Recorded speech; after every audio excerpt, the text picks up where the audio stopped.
your city. So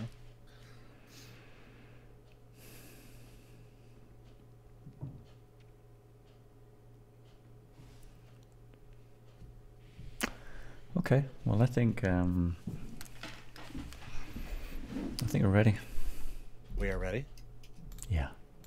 Okay, well, I would like to welcome everybody to the Coffee Talk podcast number 28. Hey. Believe it or not. I don't know if 28 does 28 signify anything. I guess that's 7 months. More than that, really, because we had 1 or 2 skips. So Yeah. yeah. Have we really been going that long? Wow. It's been a long time. It's crazy. Yeah, I mean, something like that. So first off, to start, I think we should plug a little bit because I did notice some people talking about how at various in people's streams, I saw it on the official forums. I think there's some still confused where to find the race commentary stuff. Okay. That's been going on. You know, for anyone who doesn't know, basically Havoc and Noogie, and I don't know if anyone else is there forming it. Maybe you could explain, but they put together some race events, and so I think some people have been not sure when they're happening, a little confused where to find the video, etc., etc., etc.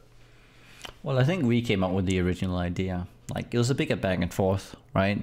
He wanted a few things, I had some ideas, and we just kind of ended up deciding that we were going to do something, right? Make an event. We're going to make an event. And then we made it 2 weeks ago now? Yeah, 2 weeks ago. 2 weeks. Yeah. I think, yeah. We made it like on Friday. We made the event.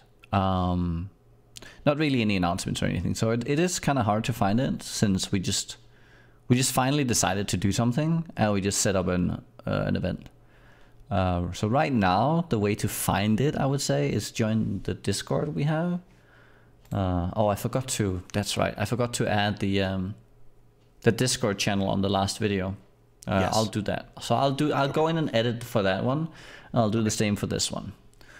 So there we have an official Discord channel, PoE Racing, basically it's called. And then that's about it, right? And then we host most of the stuff on Havoc's channels, the YouTube and his Twitch channel, just because it's easier for now. Yeah. I think we are going to be making like an official racing Twitch and YouTube for it. Well, we have like an event channel. So like we can give out the key to anyone, or not to anyone, but to someone who would like to host it. Right.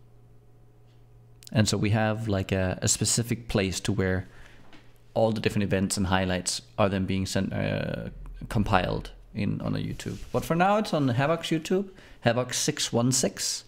Yeah, 616. Right. And the same for his Twitch. I would assume his YouTube channel is 616 as well. I'm just confirming it right now. Okay. Because I was looking. Yeah, it's the same thing. Yes. So all the stuff should be there for now. And if there's any changes to that, we're obviously going to announce it. Right. And we're going to have race events again this weekend. Yes. And we're in the planning of what exactly those events are going to be and who's participating. So I've been making my way through them because obviously it's, this is, I would say this is a lot really of content. Right. That's the only downside to it is if you want to watch it, you're going to have to put a little bit of time into it. I like that. There's something to watch, there's progression and everything. But, I was like, I'm going to make my way through these. And I realized, well, I've made it through 3 of 8, I believe, at this point. So I've got to, And they're like 2.5 hours each. Yeah.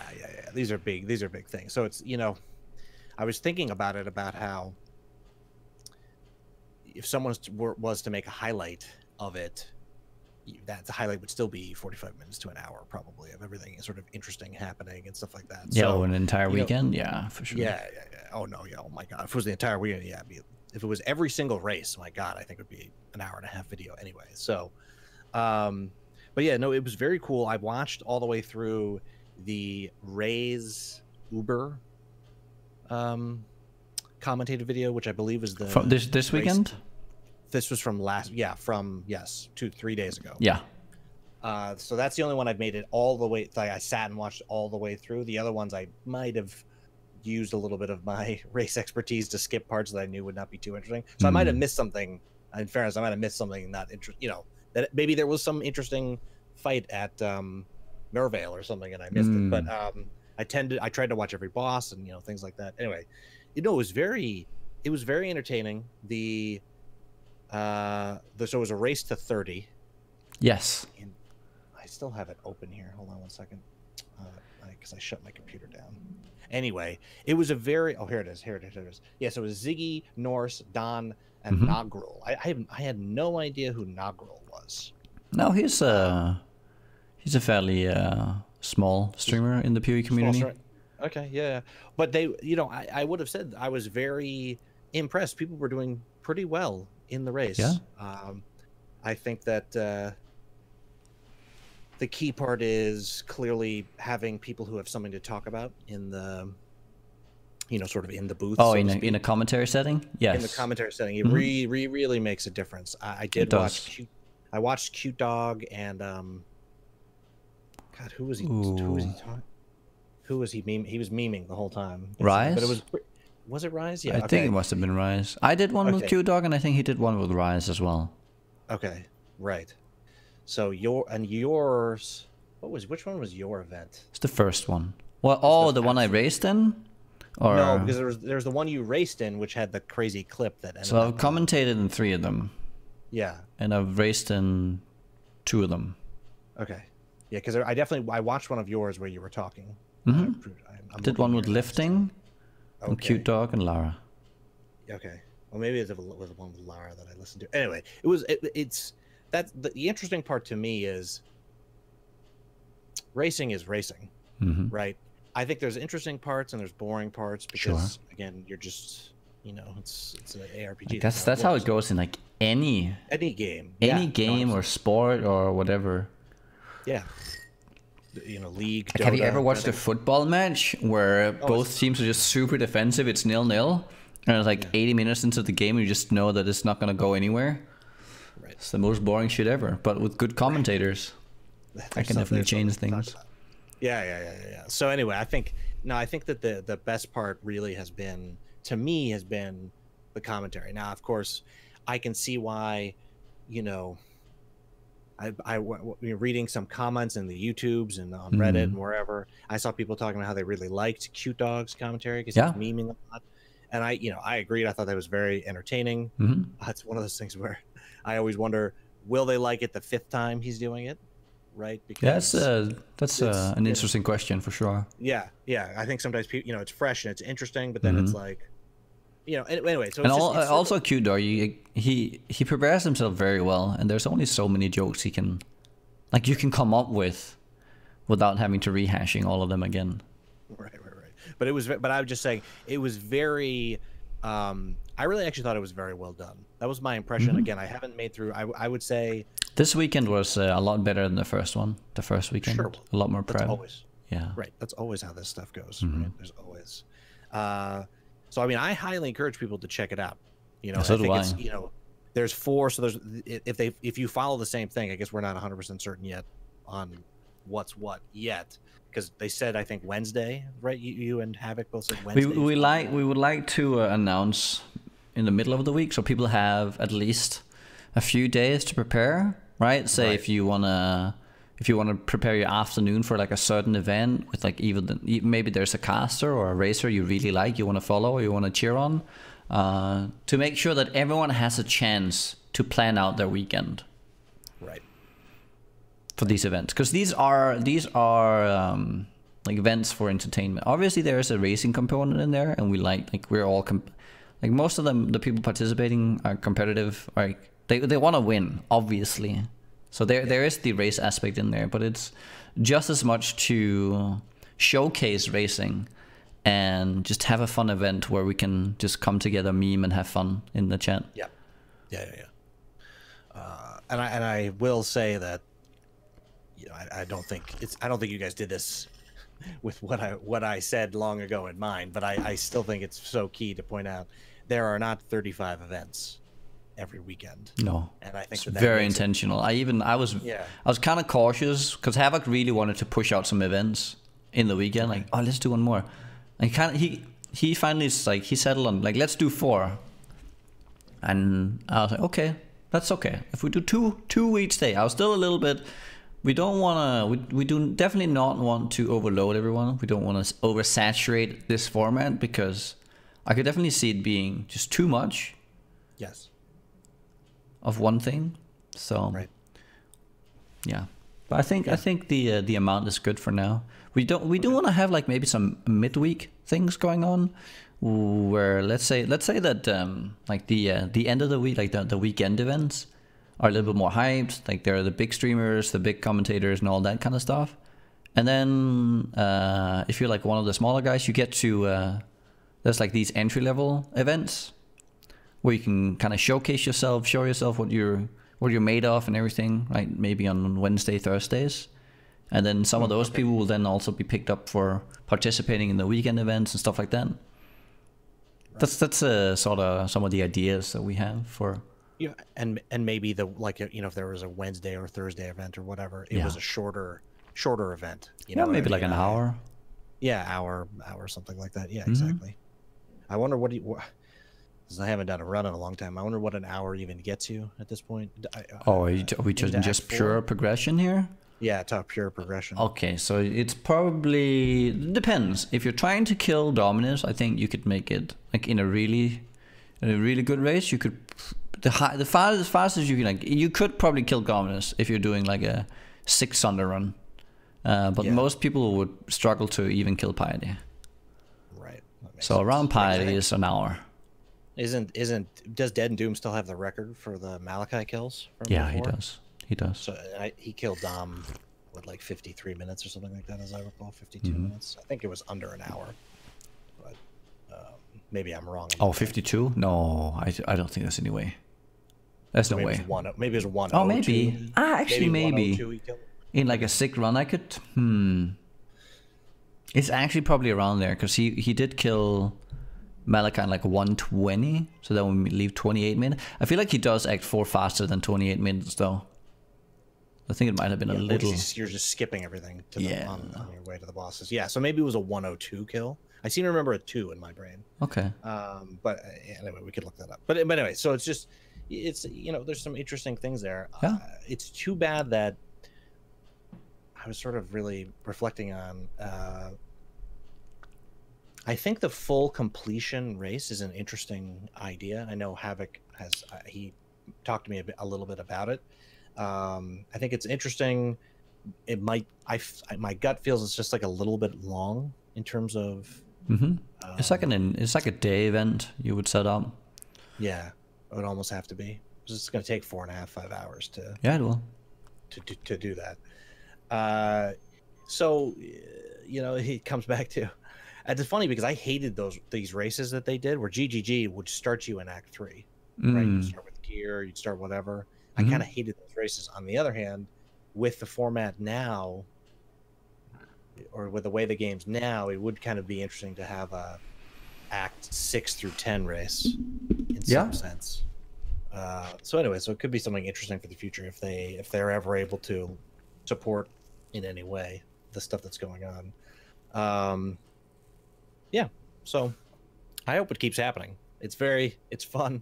I'm actually excited about PoE a little bit again versus where I've kind of been sort of like, okay, yeah, I might have to do a practice run here or there at some point. It is a little annoying. Apparently, I didn't realize that Sunder was not going to be nerfed, because it seemed pretty apparent to me that it needed a little bit of an adjustment.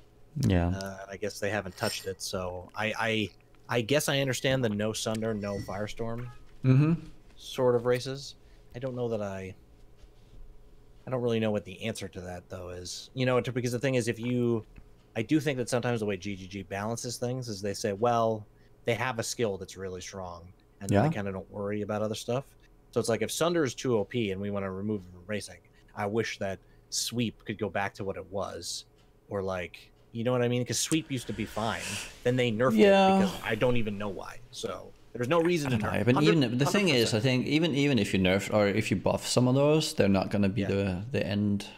Like they're not going to be the racing builds anyways. You're you're going to try and abuse dual wield as much as possible to get the more multiplier on the attack speed, because nobody cares about the damage anymore. It's just about leaping as fast as possible, and that's going to be the fastest way.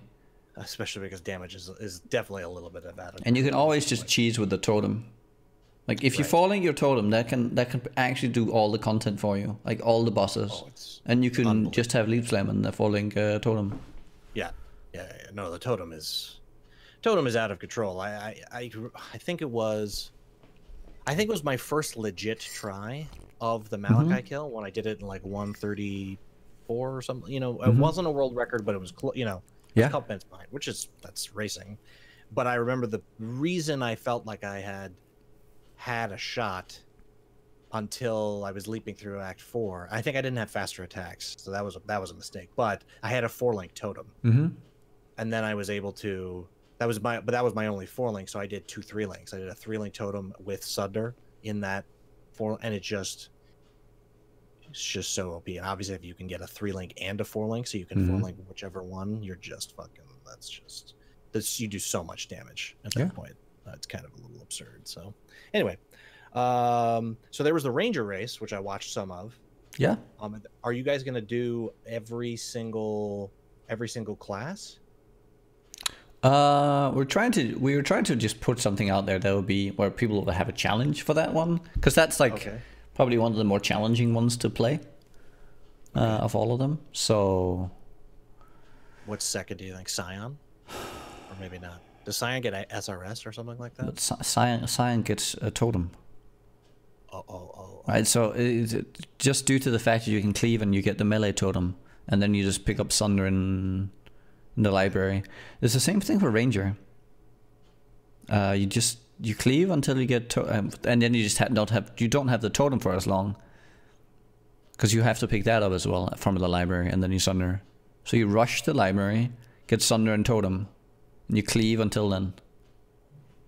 So that's the best thing. No bow skill is going to compete. No, you can't. Okay. Yeah. I did one test run, and from having never played cleave again, I was keeping up with my bow times. Right. Just because of leap slam. Right. Which is ridiculous. It's the dual wield bonus plus the leap slam, and how much attack speed you get, plus the onslaught. Like we get so much attack speed now. It's just and everything is like there's everything dies so easily. We have so many extra gems now. We get so much damage, and the early game is just very trivialized, and that means that movement speed is king. Yep. Yeah. It's just it's one of those things where the game is in a much better state, clearly.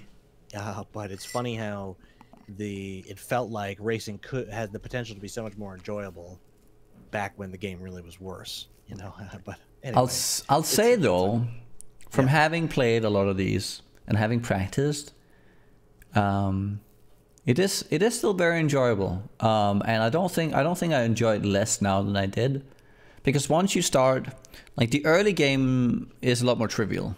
It's very difficult to expect for Harbinger packs, but they're just stupid because they're so the way Harbingers are balanced, they are just they have a reduction to their damage rather than actually being balanced around early game. So let's say that a level 80 Harbinger does X amount of damage, then you reduce that all the way down to a certain number in like a level 2 and 3 zone, but that would still assume that you had 75 resist from the top zone. So the spells they do are crazy. The LE damage they do is just crazy because you have no resist. Yeah, I was wondering that. Why are you guys doing the races in Harbinger? Oh, I actually enjoy that because it creates these moments where you're actually in danger, especially in the early game, because they block you off. So what do? It's one of the few things that actually challenge people in the early game. You should have seen the two girls in one of the races, Kitten Cat Noodle and DC Lar. I think they spend a good 10 tries to get past like a choke point in Caverns of Wrath. Okay. Because they just went in and got one shot. Like it was hilarious. But at least like I think that made it interesting to have those there. Yeah. I mean, I guess you could view it as that would be the, you know, because racing, of course. Yeah, that would be the signature thing of that. Yeah. Yeah, it'd be the signature thing. So okay, yeah. I didn't realize they were that OP. When you're level 8, if you fight, I got one shot pretty much. I ran through a pack. There was just like 3-4 monsters around me, right? So they were like scattered around me. It's like just a normal pack you would normally run through, no problem. And then just as I walk towards the Harbinger itself, he threw out the ball lightning, and I just fell over. Okay. So, it's just the spells they do. The magma orb and the ball lightning. They're crazy. Okay, well, I guess that's surprising to me, to be perfectly honest. So does that mean that they should be nerfed, right? Or am I wrong? A little bit, yeah. I think so. I think in good ride you could do it, but I don't think people might mind that too much. It's a little challenge. There's not too many other things that challenge people early on. We have plenty of tools now, so right. I don't know. It is. Harbingers are supposed to be a little scary, right? Yeah, it's just speaking as a well, I hate to call myself an expert, but I would say I'm an expert on the early part of the game. Yeah. And I think that's actually a pet peeve of mine, when there's something that there is actually no way to deal with it. For a little while, you could not get a cold ring because they lowered levels and so cold rings were, I believe, 12. And so you could be in there running to Mervale, passing by the stupid screaming spell, the sirens. Yeah. The siren spell. I forget what I don't remember what the spell's called. And you get frozen. Yeah. And it's like, well, you should put a cold ring on. Yeah, no, you can't. They lowered the levels of the. That used to be 15 in there. 14 and 15 is the intended. That's true. Yeah. And racers were going at 12. So, but the ring was 12, so it bounced. So that's why they. You know, I will say that is feedback that's 100% more. So I made feedback about how this has to change because, you know, you have to adjust drops if you're going to lower zone levels to make the progression curve work. And that's why they made cold is 8, ruby is 15, and lightning is 12. Is that how it works now? Something like that. I think it's something like that, yeah. Yeah, something like that. So that's always been a pet peeve of mine. So if you're level 6 and you die to lightning damage, you know, like, what? Yeah, there's nothing a player can do really to other than just run away, which is always something that kind of sucks, right? Where you have no other counterplay and that ignore the entire mechanic. Right. Not really the greatest thing. Yeah, you know, that's an interesting question. So then what I don't know. Like, what's the answer? You know, run away what they intend, and therefore that's good balance, or I don't think they've tended too much around that. I think most players level a little bit more, right? In the racing, we haven't had a racing format either. I don't know. I think they just it just works. Like they probably don't. People are not complaining about this because it doesn't matter too much. And whenever you do your second reroll, you have a gold rim on anyways. Of course, yeah, exactly. Right. So it's you get to trivialize it fairly easy, especially if you're going more times and it's not. If anything, if let's say you're a new player, the thing you're going to be frustrated about is not the Harbinger pack. It's probably Kitava one-shotting you 18 times. Yeah. And so you kind of forget that in Act 1 mod flats that you had a challenging Harbinger pack at that point. So you complain about that Kitava killing you instead. Yeah. Okay. The other thing I was going to say is they announced, I don't know if you saw, I was actually, you know, again, I know because it doesn't matter to you, but I'm curious your thoughts. They were talking about feedback for the daily deal stuff. And I saw that today. Yeah. I was reading through some of the responses. And to me, the interesting part was, I'm going to bring it up because the thing, I was sort of wondering is, do you think it's worth, I almost think it's worth it for them to sort of reimagine how they do this stuff, right? Because at least like when I play through Steam, I never see anything, I don't think. I didn't even know. I'm reading this now, right? The feedback they're looking for. So they're looking for how often do you check it? What do you feel? Like, do you feel they're accessible enough? And then do you use the watch list feature? What? Yeah, see, that's what I'm talking about. I didn't know anything about that. No, me neither. Like, so what is? What is the watch list feature? Do you know? Have you looked into it? Nope. I was saving that question for the podcast just to say. So I've logged in. So I'm just saying, no, because I think this is important. Yeah. I logged in. Here I am on Steam. Okay. I see all the flags up top. Yeah. And I see daily deal feedback in the little like news section. But there's no. Now it used to be. I used to play on the client because of course that was the only thing that existed. Up in the top left was always the daily deal.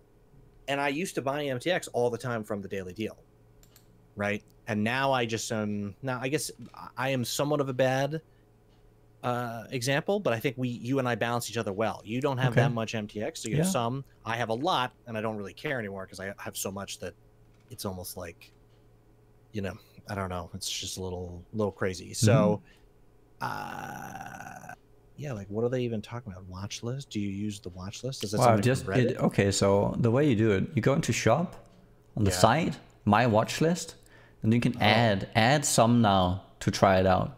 I didn't even know this feature existed though. I would have liked to have known.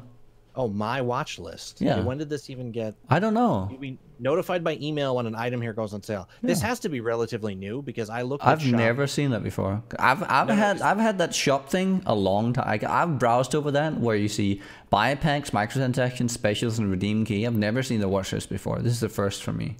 Yeah. So don't forget, we did the podcast 5, 6, 7 times ago where we were talking about the wowification of of the MTXs and packs. Yeah. And I was here looking at this, and I don't remember seeing. No, I don't. This has to be very recent.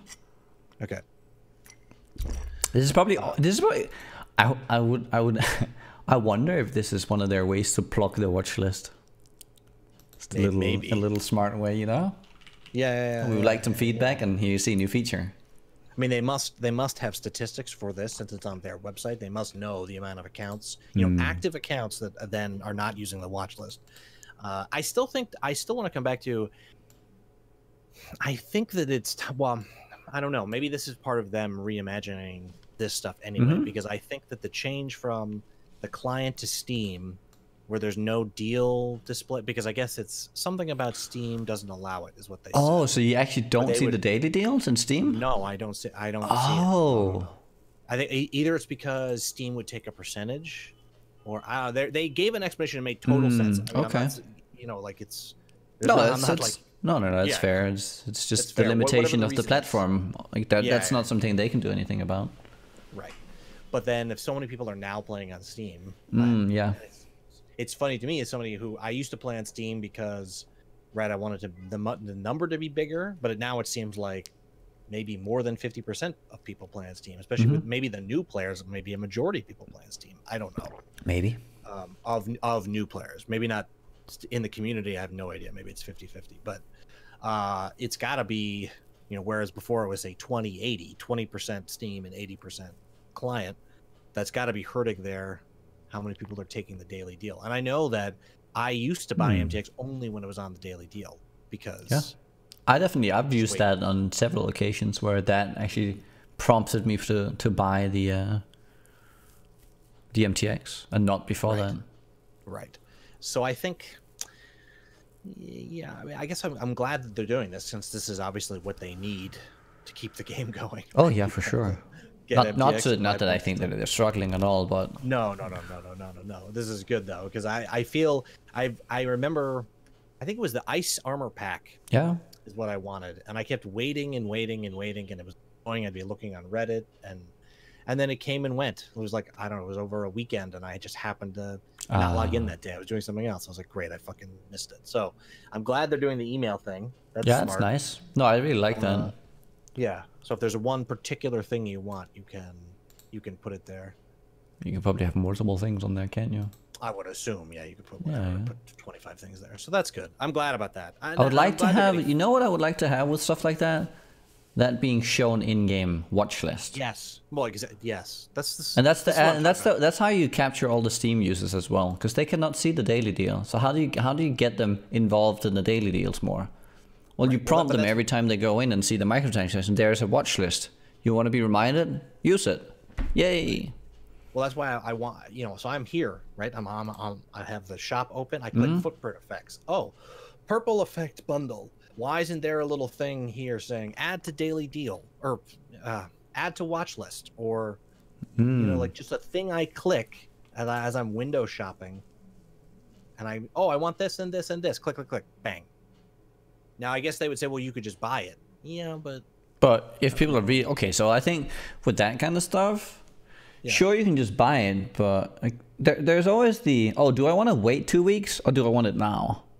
Yes. So if people want it now anyways, they're going to buy it. They're going to buy it. Doesn't matter whether there's a thing or and then they're going to be like, oh, but I would want these and these and these things. I think that okay, you might lose one or two, like you might lose a few customers, right, for the immediate deal, like where they're going to get the discounted instead. But at the same time, you're going to get so many extra sells by the fact that people are going to add them and they're going to get notified. Yeah. Like I myself would forget all the time that there was something I really wanted, and then I would just not think about it again for the next 3 months, rather than being then notified and then, oh yeah, and I grab it, and now I feel like I'm getting a good deal. Just like in PoE, I love getting good deals for items, and it would actually I'll probably spend more money.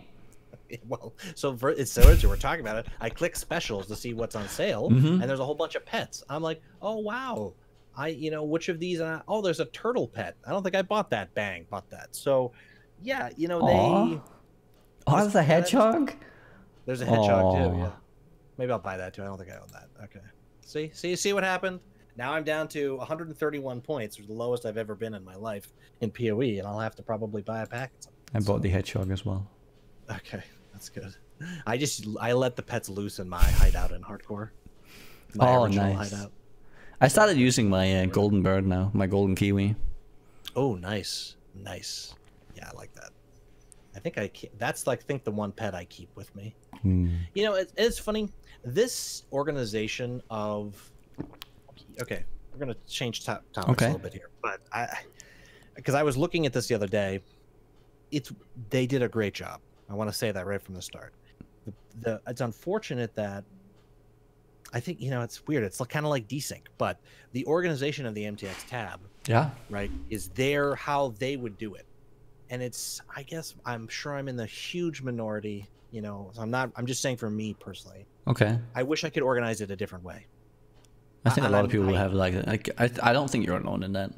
Okay, something about it actually drives me insane, and it's actually not. I don't want to say turn off, but like I'm just like I don't want it there or something. I don't know. It's unfortunate because they have to standardize it, right? Yeah. We know that. That's part. But they have to. It's the same reason that they don't allow us to really adjust the UI. But I come back to somebody else's preference. I mean, I still feel like there should be like, and now they gave you two options, right? There's categories and there's themes, right? Oh, but like the theme is by league, I guess. Gloom, Golden, Gore. I mean, some of it works and some I don't know. Anyway, it's fine. I have a first world problem where I have literally 400 MTX or something. So going through it is really kind of crazy. But I just wish I could organize it a little differently. And it comes back to the UI thing. I understand they don't want us to be able to adjust the UI. I wish though, taking a page of the MTX, at least there's two options, and maybe they'll add 2 or 3 more eventually. Maybe not, probably not. But I wish buffs and spells could be lower on your screen if that's what you prefer. Right? I wish that I don't know. You could there's all that space down at the bottom. Maybe you want to bring your globes and your buttons on the right and your flasks on the left and mush it together. You know what I mean? So then there's dead space outside. I mean, Yeah. It's just one of those things where it's like small customization. I could definitely see. I would like that. Just a tiny bit. Anyway, it's a very minor thing. I don't want to waste time on it. I'm just saying I looked for an MTX for something, and I was like, and I don't think there's a search. Filter microtransactions. Okay, so I think there does work. There is. Okay. Fine. Okay. I think maybe the first time I got to look at the system, it didn't have the search. Maybe it did. I don't know, or something was wrong with it, but it's fine. It works now. So, as long as you know the name of the MTX, I got to say that's the other thing. Like for instance, my Etziri horns, which I call Etziri horns, are actually invasion ritual horns. So, You have to. So there's a little bit of a learning curve. But anyway, did you see the build of the week that came out most recently? What's that one? Oh, that's the Chin Soul Trapper, right? Yeah. Now, when I was watching it, I said to myself, "Wait a minute, haven't we already done this? We've as a build of the done week? some Chin Soul before, haven't we? Do you remember which one it was? I just looked it up before the podcast. Oh, okay. Like, Noogie will say, "Which one was that?" And I'll go, "I didn't look." It was the golden. Three dragons. The Prolif? Prolif, correct. That killed Itziri doing crazy shit, I think. Okay. Yeah. And I thought I didn't actually have time to watch the Was thing. it okay, so Chin Soul Prolif. That must have been okay, so you're doing the cold to fire and you shock with the the fire so. then? And you use ice shot, as I recall. Yeah, exactly. So you convert everything to cold, you cold to fire, and then you shock with fire. Okay, I think that sounds right.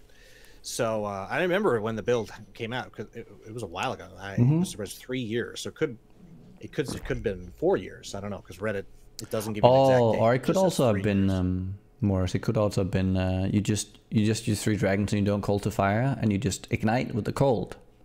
It was ignite build, right? I think that must have been it. It must have been an ignite build. I think that's how it works. It's a damage over time ranger. Yeah, and it was featured on GameSpot, which is actually why I didn't watch the video. But no, that must have been the idea to ignite with the cold. Yeah. But yeah, we had something like that, but I think that's definitely still different. This was more just an upfront damage dealer. It wasn't really into an ignite and all that kind of stuff. This was. Well, one thing I don't know if you noticed, it's using Tinker Skin. Yes, it is. So I'm definitely thinking that anything that they've changed recently, where there's like a major overhaul to like either it's like a new, it's either like they've buffed a jewel or they've added a unique. I feel like that's their preference right now. Right. Or at least it's gone. So next one might be some crazy stuff like the what's it called, the Dominus, Doriani's fist with the shield charge and conk. That was the second one. No, so next time it's gonna be something like that again, where they and then I'm just curious whether or not we're gonna see a trend to where they then revert into something where it's again a new unique they've designed around. Yes, I think that's a fair. That seems to be where it's going. And I mean, it was interesting. I thought it was an interesting build. I feel like it's been. I really thought that if it wasn't that Ranger damage over, I thought it was a Ranger damage over time one where the guy, maybe he used totems, but he had a trap, single target, bleed, puncture, was the super crazy fucking damage because Chin Soul. Yeah, the puncture stuff was the crazy one. Okay. So I felt like we really had kind of already seen it a little bit, but I guess it was technically it's a different skill because he's using whatever. Shrapnel shot with the jewels as well. Yes. Yeah, shrapnel with the jewels. So now I didn't realize that shrapnel shot worked in kind of like lightning arrow used to, where there was there's like a small area of effect, I guess, right there. So then the part I found cool about the build was the cluster of traps. So he'd throw it twice, so that's 8 traps. Yeah. So then there's like a napalm in the small area. So that was definitely, I thought that was like sort of a cool interaction. Yeah. Anyway, so I liked that build of the week. I still think this one felt again just we kind of seen it before, but that's okay. It's a little bit of a different. The thing is, there's not. I think in the current state of the game, things are going to be a little bit more generic for right now. Okay. Until they tinker with, I think they need to tinker with like maybe damage over time, but they need to tinker with some of the mechanics out there to make them more interesting. Because Poison and Ignite right now, for instance, are very underwhelming. Anything that doesn't like either overlap projectiles or AoE doesn't do very much damage. There's like a few things out there, a few interesting mechanics. I've been like working on like some Herald of Ash stuff. And the only place because they've changed Herald of Ash now to where they've specified what burning damage is on Herald of Ash. So the only like elemental overload and berserker damage and all that doesn't work for Herald of Ash. So you have to get the burn nodes and all that. Right. But we do have all the new burn stuff. But There are some interesting uniques out there that actually use burn, like Diatus gives you 100% burn, and since we have all the more multipliers, like all on Herald of Ash you can use with like burning damage and swift affliction and all those. They're much stronger now, so you don't need the double dim mechanic to make it interesting. All you need is just a large amount of burn damage. So if you use Diatus or you use Razor the Razor of the Seventh Sun or whatever, they have 100% burn damage, which is kind of insane when you have these large multipliers for gems. But that increases the cost of the reservation for Herald of Ash, though, putting some of those gems on it. It does. Right? It does. Okay. But I guess if you get such a huge return, it ends up being worth it. But the whole way we have to think of builds right now has changed. Because it's no longer just stacking, like say, EO and Berserker and then area nodes and fire. You have to rethink the entire way. How do we do the overkill stuff now? You have to rethink that entire package. How do we do Ignite now? You have to rethink it. How do you do Poison now? Like, what are the combinations? So it's gonna be I think the whole build of the week, if they're using recent ones, for a lot of the stuff, it's gonna be a lot of the things we've seen before. Right? There was the 10 spells weapon swap thing.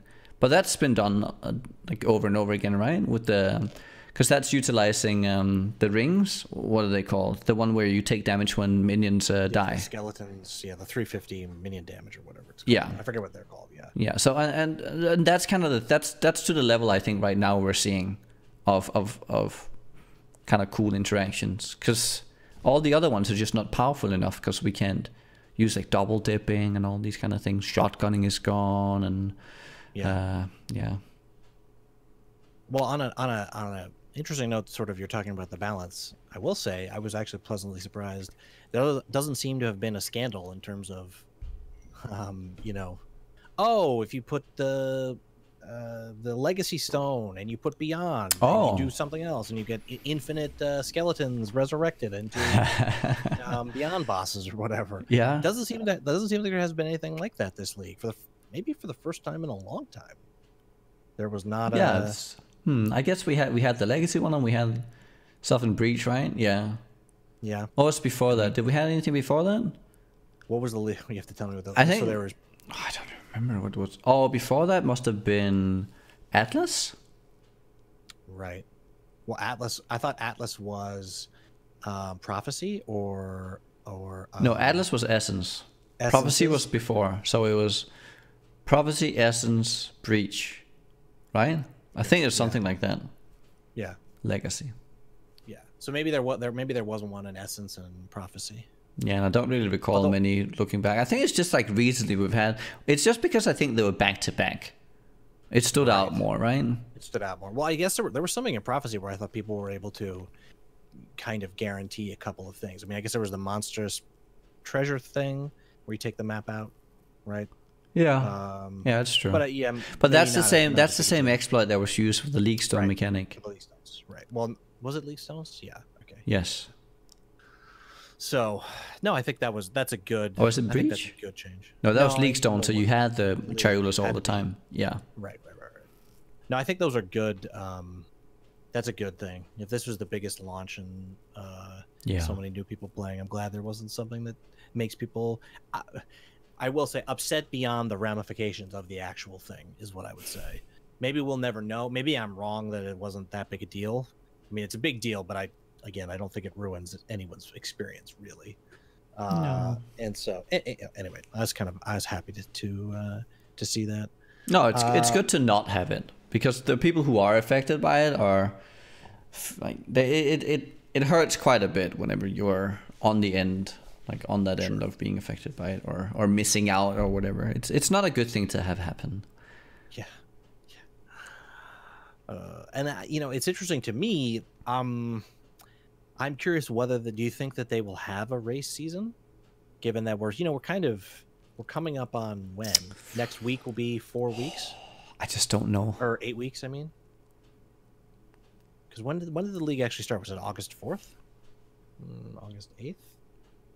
I feel like they could easily argue that they gave us so many races just before that we've had enough for a while. Right. And now they gave us as much as they could so they could fully focus on expansions ahead, right? They were delayed with 3.0 and they want to get the best product out for 3.1. Yeah. No, I would probably agree that that's the best. If they would say that is their reasoning for it, I'm okay with that. Yeah. And I just mean because if the commentary race events, are kind of growing, and almost would be the worst time to have races right now. Yeah. Because it would put a kibosh on that. So, yeah. But I was reflecting on what is the good schedule, if they because they've said they want to come back and do it at some point, right? So then I think they will. I think they want to. Yeah, they want to. So then it just comes what is the right balance of that. I want to say another thing I forgot to say. Speaking of balance, I did see a thread people talking about Xbox, and how they were disappointed that something like I don't remember the 1.17 or something. Yeah, 1.7% of people have actually gotten level 80 on Xbox, and I said, okay, well it's it's new. I didn't really think much of it. And then what is that on PC? And of course the game's been out for a long time. Yeah, that's a good question. Still only 5.8% have ever hit level 80. Yeah. So I don't think it really actually fucking matters at all. And there's a ton of people on PC who are like recurring players and veterans, so they always get there. You don't have the same demographic on an Xbox. Right, but even then, it's still only 6% have ever. Let's just. Oh, but that was my point. Like you have a much higher demographic of veterans within this, right? And it's still that low. So you can't. If you put that into perspective, you can't really be too upset about the Xbox outcome. But I think it puts in perspective the fucking Chris's point about how most people don't kill Brutus. A majority of people have not killed Brutus who've played the game. Well, okay. You have to define what is play the game. Is play the game you've installed it and logged into a character at least once? Then I'm sure that's accurate, because somebody logs in, has no idea what they're doing on the beach. Although now it's much better. Yeah. I'm curious. It's a lot better now. Yeah. No, I mean that tutorial at the start is so. I mean, maybe it's crap compared to other games, but compared to what PoE used to be, it's compared to nothing. It's a lot. Compared to nothing, yeah, and it's actually, I think, pretty intuitive. You, especially where it blocks you from moving if you don't equip. You have to equip the gem, right? Yeah, you do. Yeah. So it throws me off every time though, because you level off of Hillock, and I run around in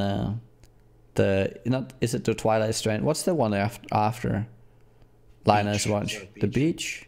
Oh, so you start on the beach and then you go to Twilight Strand. Now, what is the area? No, Twilight Strand's the first thing where you kill Hillock. Okay, and one is after the beach. Because I always run around there, and I have a skill point. I never spec because I forget I leveled up. You used to have to get level 2 on the way. Yeah.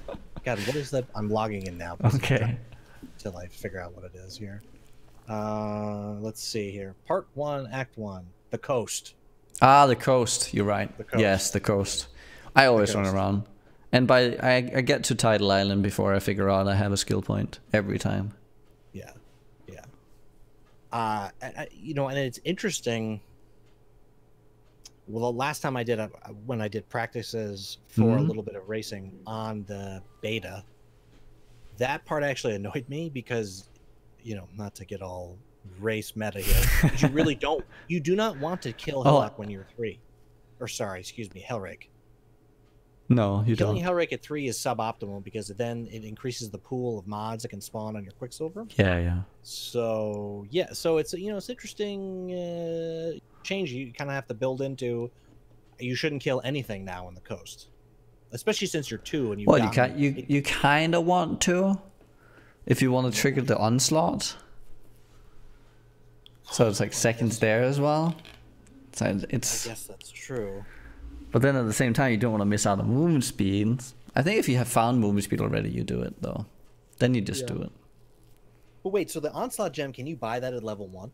Mm-hmm. You have to well, you're always level 2 when you enter town. You can't. Sorry, by the level 2. Yes. Okay, fine. Because is that something they changed? Because I thought you couldn't get the Onslaught gem. It's a level 1 gem. Okay. But for some reason, when we were making our characters for Harbinger League, there was talk of how are we going to get the gem. Maybe whoever was saying that was just stupid. I think so. It stuck out of my brain. Like, what's going on? Get the Mule gem or whatever. So, yeah. So if it's really available to everybody, I don't know. It's a strange. I have to say, it's a strange place to be in as a longtime racer, where it does feel like you have way too much access to attack speed at this point. You know, for a long time, really, there was one class that had access to that attack speed, and that was Duelist. Though, in terms of, okay, so in a racing setup, maybe, yeah, you're right. Though, one of the main complaints, wouldn't you say that that's sluggishness early game in PoE? 100%. But I think, you see, I want to get back to, if every day of your life you drive a Ferrari, it's not cool to drive a Ferrari. You understand what I'm saying? So, like, you know, so me, where I've, you know, never driven a Ferrari, the day I drove a Ferrari, I'd be like, this is fucking sweet. So I think that we lose a little bit of that. I understand people are like, oh, it feels sluggish. Okay, but then also there's a clear progression then on your character, where you are starting as a fucking shipwrecked newbie shitter on the beach, and then you're growing from there. So, yeah, you know, the problem is with this stuff is maybe we get a little bit too much too early. Well, I think the problem is maybe I think it's tough to know that. And then the issue becomes they've made these changes and the game is super popular, but I don't know that is this change why the game is popular, and we'll never be able to separate those things. That's why I'm always scared when.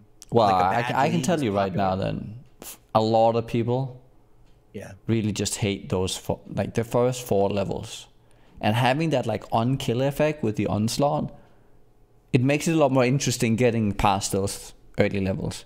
And you get into the feel of what is a mechanic like this. How do I keep, like, because it just becomes this little, like, mini game for the first, like, 10 minutes. How do I maintain this buff?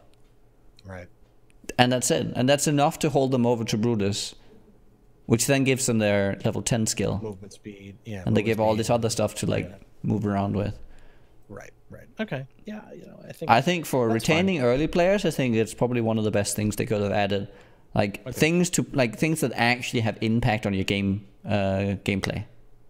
Right. So. Yeah.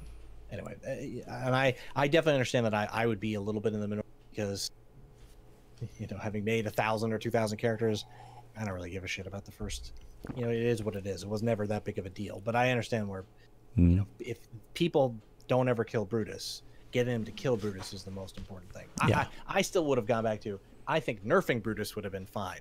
I think that running around being slow and your character kind of sucks a little bit, but it's easy enough to kill the boss. I don't know. I feel like that's a better balance. But maybe I'm wrong. You know, maybe I'm wrong. People want epic fights. I'm on the opposite side of that one. I just have to say. I think I know you are. Yeah. I feel like the point of. I feel like it's the point of the game is that as you get deeper and deeper into the game, things become more and more challenging. So it's like that's why that's still the case. Yeah, that's true.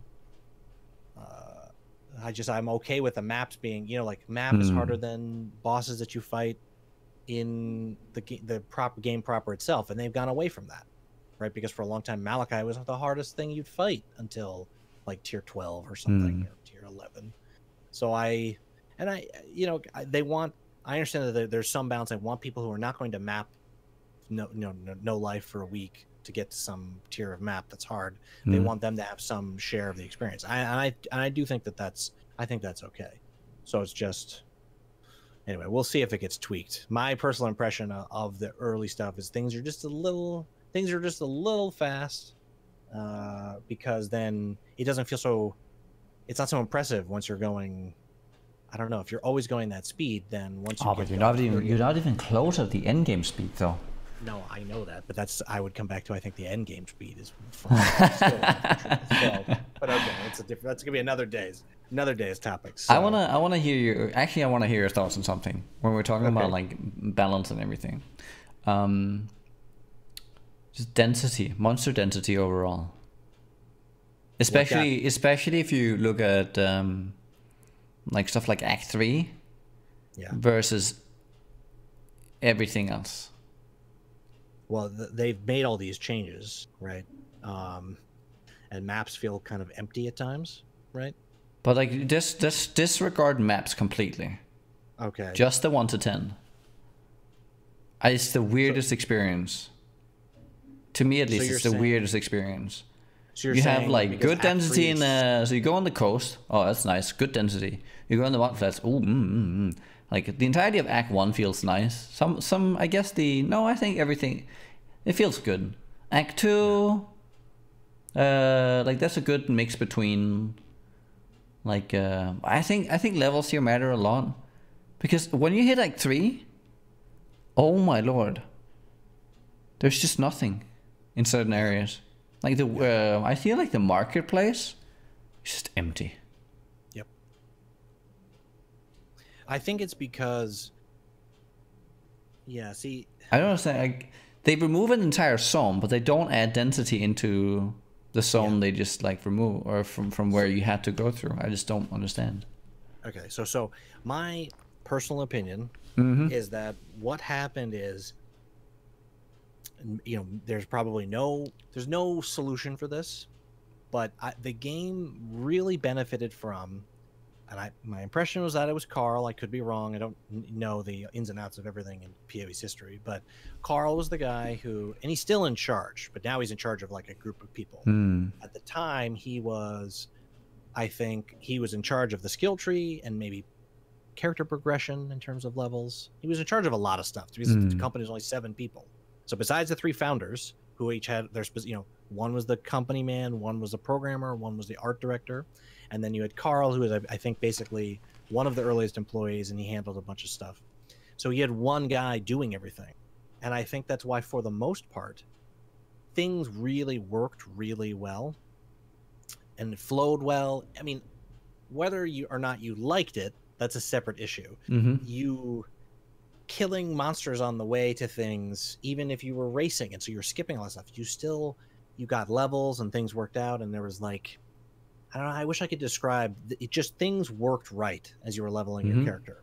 And I think that right now we've lost some of that, because again, there's like probably 5 to 10 people who are dealing with this stuff. And so will the vision ever be as coherent as when it was one guy handling everything? No. Regardless of how good it is, the game might be great. And so I think when they remove a zone, you're right, they have to be like, well, we've removed this zone that people used to go through, and they would, how much of a level would they get there? And so they have to like densify things a little bit to solve that issue, especially because, let's say, people always ran through Marketplace without killing anything, which is what everyone fucking does. So that's because there's nothing to kill.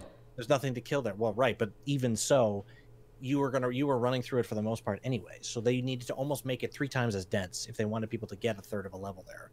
So I think that there's just been some of those things that, I'll be perfectly honest, they're not, well, I don't, okay, I hate saying stuff because people are gonna yell at me, but until they hire someone like me, or Noogie, or I don't know, Dead and Doom, or Havoc, or I don't know, I'm just, think of a rate Crane, Carve, God, Raze, somebody who there's plenty of people out there. Plenty of people, and that's why whenever I say myself, people are like, oh, you fucking arrogant. No, they're me amongst like 75 people. Any one of us could fix those problems, but you need to have that type of understanding of the game.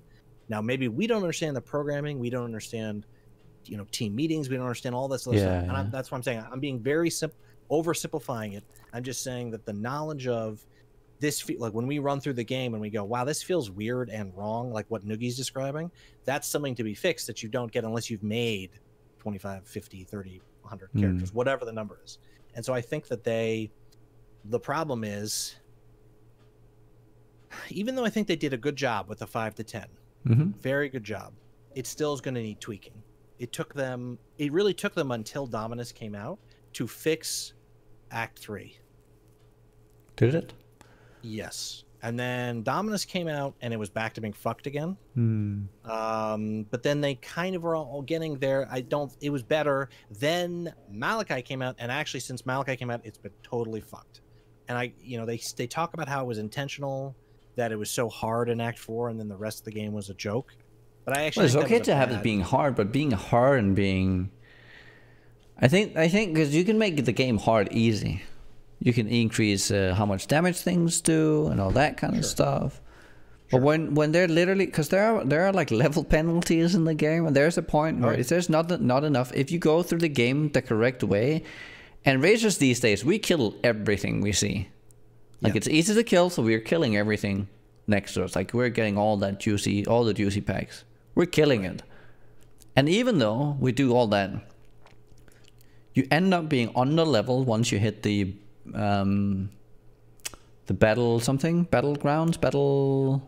battlefront. Yeah, the battlefront. So you can go into that level 21, you're 6 under, and now you're like an XP penalty. So if you continue playing the game as you would, where you're still killing things, well, you'll never catch up. You're just like under leveled, and it just progresses. It just gets worse and worse and worse. So you have to stop and go back and. Right. But I think that's because back when Carl was doing it, it was very clear, you got to, and it always worked out like this, the first zone was the farm zone, right? City of Sarn, Aqueduct, docks, there was always, that was very much intentional that there was a zone like that, because they wanted you to farm a zone and reset, right? Because the game was so hard. You had shit for gear. A lot of that stuff's actually... The game is still hard, though. If you're going through the game fast, the game is still hard. And that's the...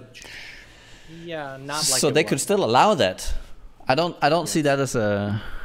Why wouldn't you still have that happen? It's definitely not like it was. And I'm not just saying that No, it's true. Again, no, it's true. I don't think the old times are better. The game right now is clearly almost in the best state it's ever been. But in terms of the leveling balance...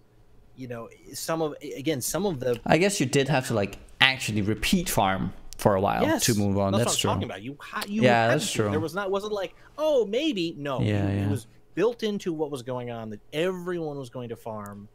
And of course that was banked on the population was much smaller. So people were in general, just how it works, people were in general more informed because the population was smaller. Yeah. So then it was known that, okay, the penalty is X, so that means you farm City of Sarn until you were 23, whatever the number is. And because, of course, happens to coincide with the fact that 23 is when most weapons, boots, armor, all that stuff, there's a new tier somewhere in there, 21 to 23. That's what I'm talking about.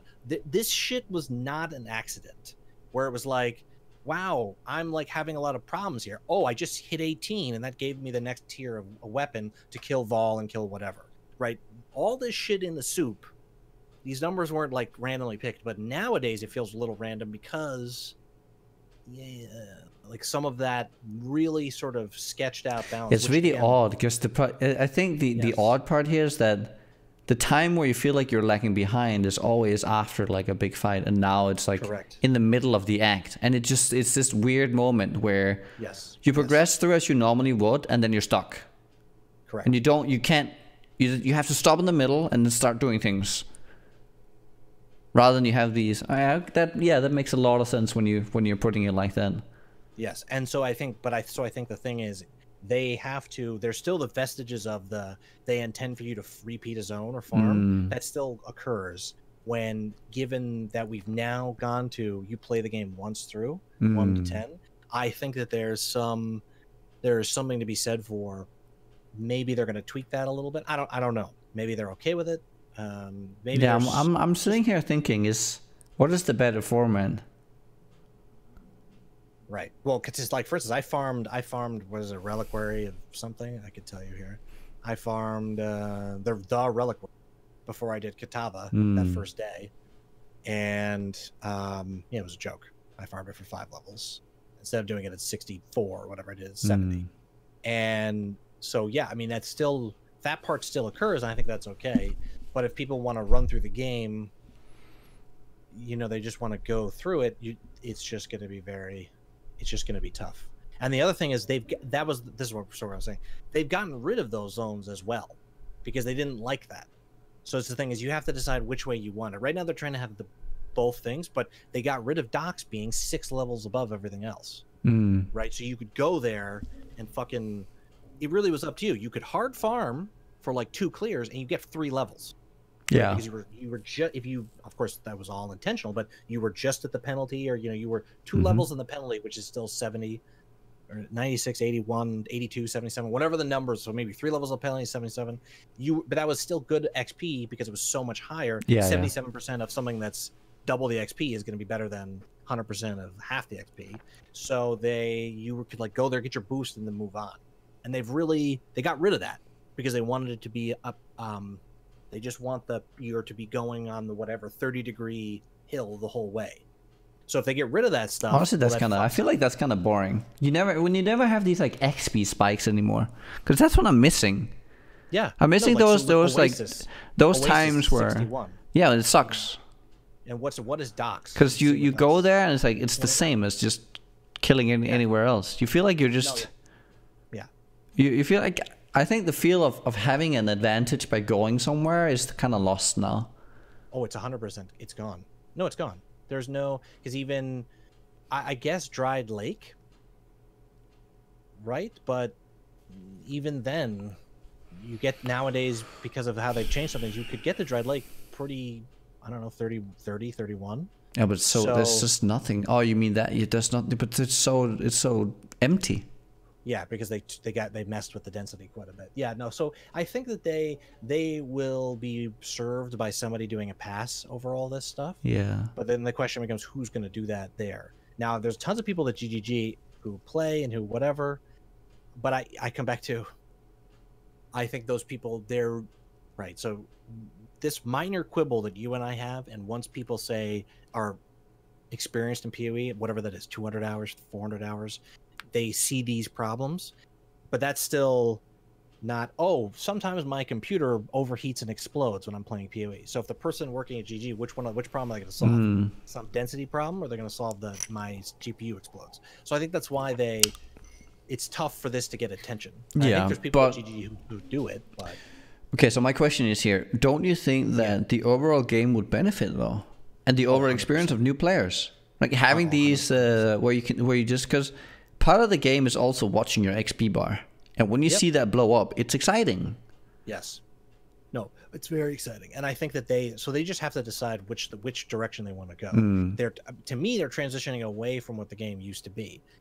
There's no problem with that, but they need to complete that transition and get rid of, if they're really going to make it so there's no XP zone, there's no docks, there's no Dried Lake, there's no whatever, then because so Dried Lake stayed the same, but the density was wrecked. Docks density is fine, but they lowered level by 3. I don't remember exactly.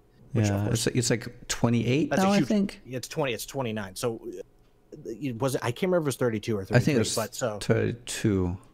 Because you had to be 26 to go in there to get decent XP. So so I think it's 32. So the thing is, right, you're like, well, it's only 3 levels. Yeah, when you're 30 or 25, that's a fucking massive It's huge. Huge difference. So it gives you this like catch up mechanic. Right. You can like there's always like a place where you enter, you're like, wow, it's really nice. Let me do that again. I'm looking at Act 2 right now. So the Oasis should be level 64, which is the same level as the Rotting Core. Yeah, I was really perplexed why is this such a low level? It makes no sense. You have this extra zone in there, and it's just the same level.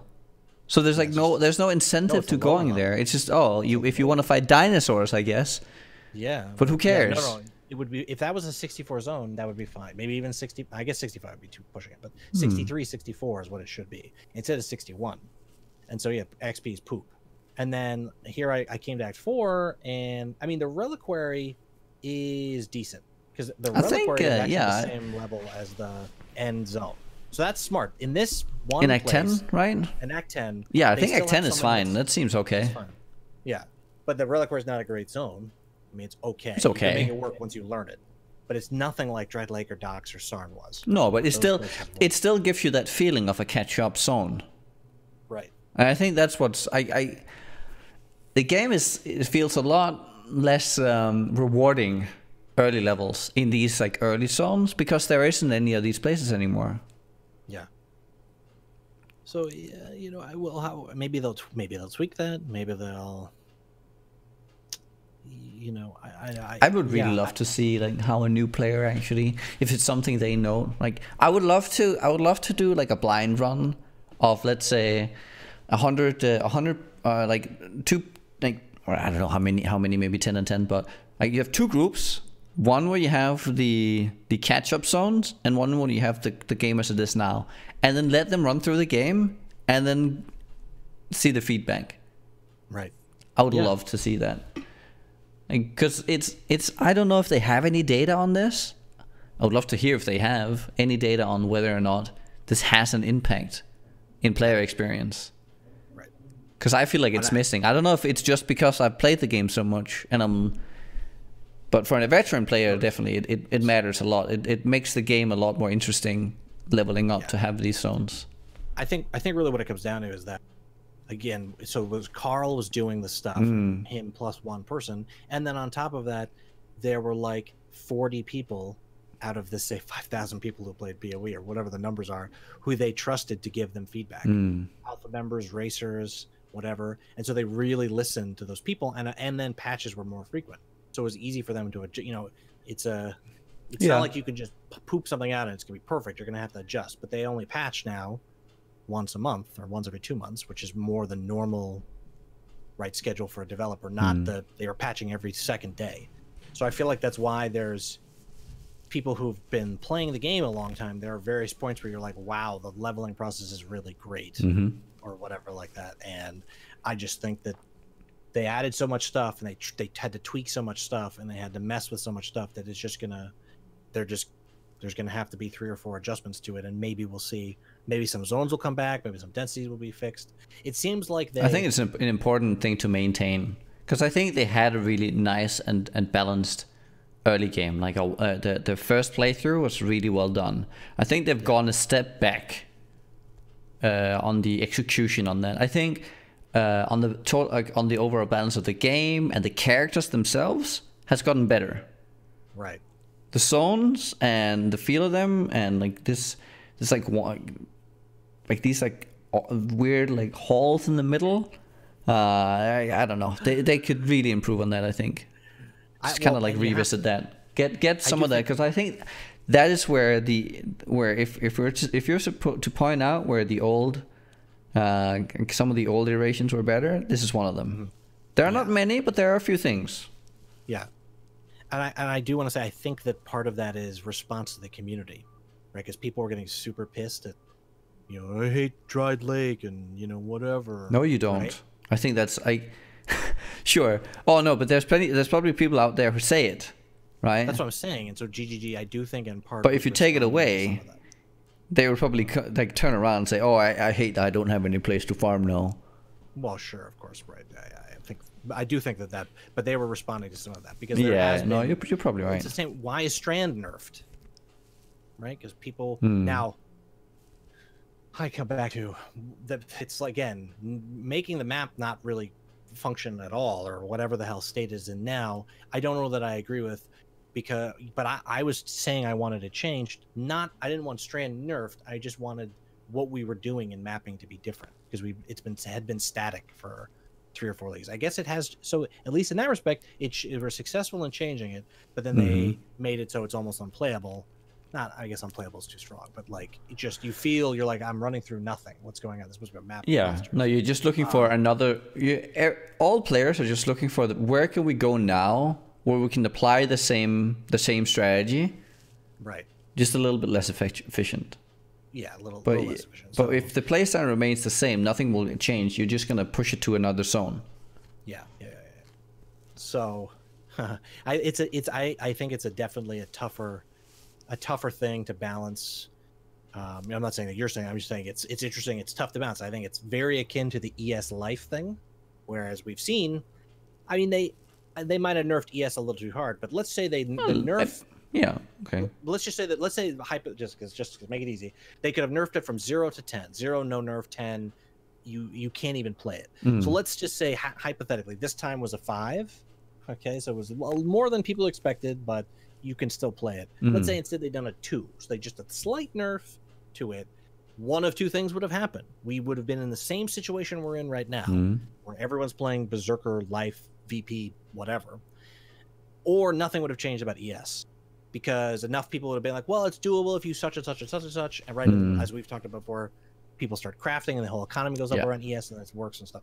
So it's this, the tipping point, I feel like, is just such a small, it's really such a community perception, or they take away some unique or whatever. And I think it's the same thing with the density of zones, where they could be like, okay, well, we'll go 10% more dense, and then they do that, and all of a sudden you're like, wow, can we like go 5 steps without having to fucking kill monsters or something?